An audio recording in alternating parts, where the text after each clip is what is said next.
Hello everybody, it's Anna here again today, and today we are at Liverpool in England. We've stepped out of our native North Wales and we're going to be doing a tour of the childhood homes of the Beatles pop group and looking around at Strawberry Field, Penny Lane and all of those places they would have walked and cut through as they were passing to go to each other's houses.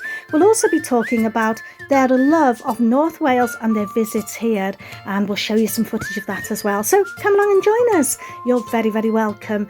Don't forget, welcome in Welsh is croeso. This is the famous Matthew Street in Liverpool, which is where the CAVERN Club, the old CAVERN Club was, and where the new CAVERN Club is now. There's also, well, you can see what's there. I don't need to tell you what's there, but it's the most famous street in Liverpool.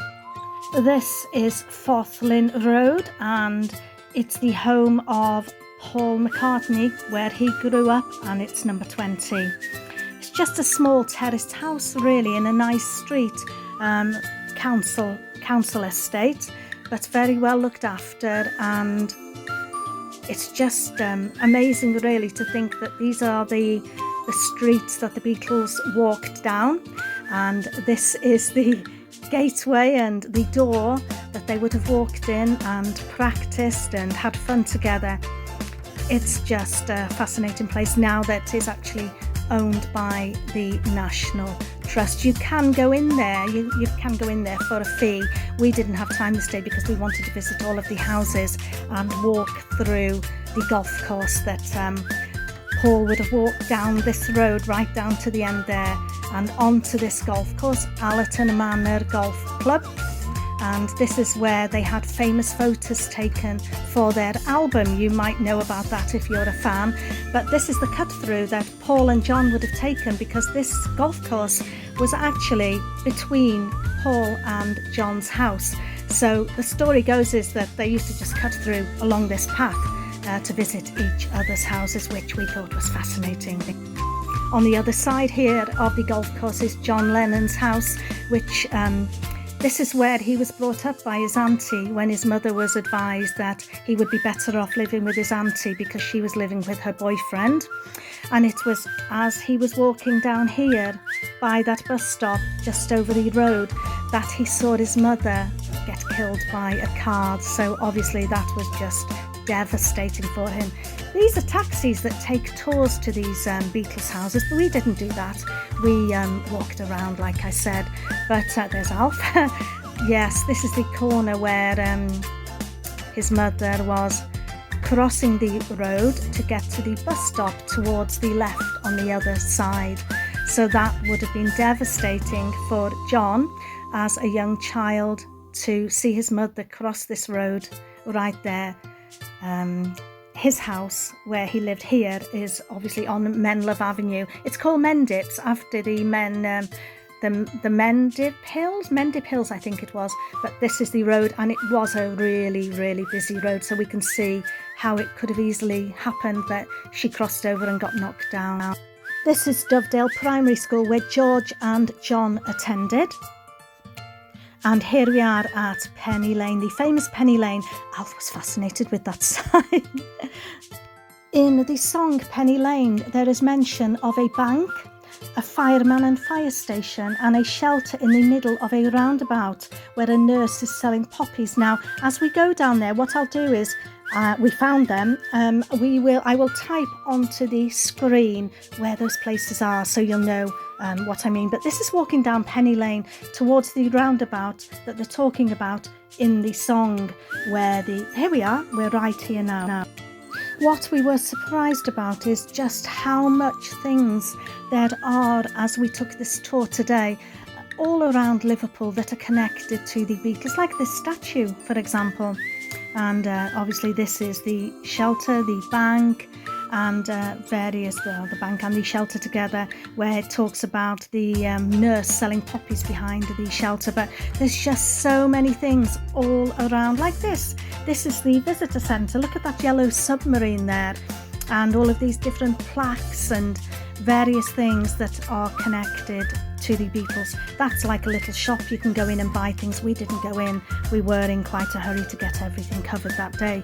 But we did like this mural, and various, I don't know whether it was different artists that have done this. I don't know whether it was commissioned, but we were just fascinated by the whole day. And as we come around, just coming up to it in a minute, you'll see actually what was, well, I'll wait till we get there. Just have a look at this now. In Penny Lane's song, there is mention of the fire station, as I said, and the red doors here are actually the Allerton Fire Station doors, which have been restored and on display here at the visitor centre, because in 2020 the Allerton Fire Station was sold to developers, sadly, but they've kept them here just as a memory, really, I suppose, because of the mention of it in the song. Up next is the birthplace of George Harrison, which was 12 Arnold Grove, the White Door. And then what we did is we moved on to the more famous one, 25 Upton Green, which is this one, which is where he grew up and where the Beatles rehearsed. Interestingly, this now is an Airbnb, and you can stay there for about £200 to £300 a night, I think. We didn't bother, we're not that far from home, so it would be interesting though to stay there. And as we come to this white van, you'll see in a minute, this is where there was the famous photograph of George Harrison with a guitar, which you can Google if you're interested. Right here, he was standing when the famous photograph was taken, so I thought that'd be interesting right there to see where he stood when that was taken. We walked over next to Admiral Grove, and that's in Toxteth, and Ringo lived here for 20 years in that pink and white house, and that's number 10. And actually it's sold for £70,000 at an auction at the Cavern, but it was here in 1963 that Ringo was mobbed by a crowd. And again, if you want to Google that, you'll see that he was mobbed here when he visited in 1963. So this is fascinating. You can't actually drive onto that street. We had to park down the road and walk in. But look at it, fascinating to think that Ringo lived there for the 20 years before they got famous. Number 10 Admiral Grove.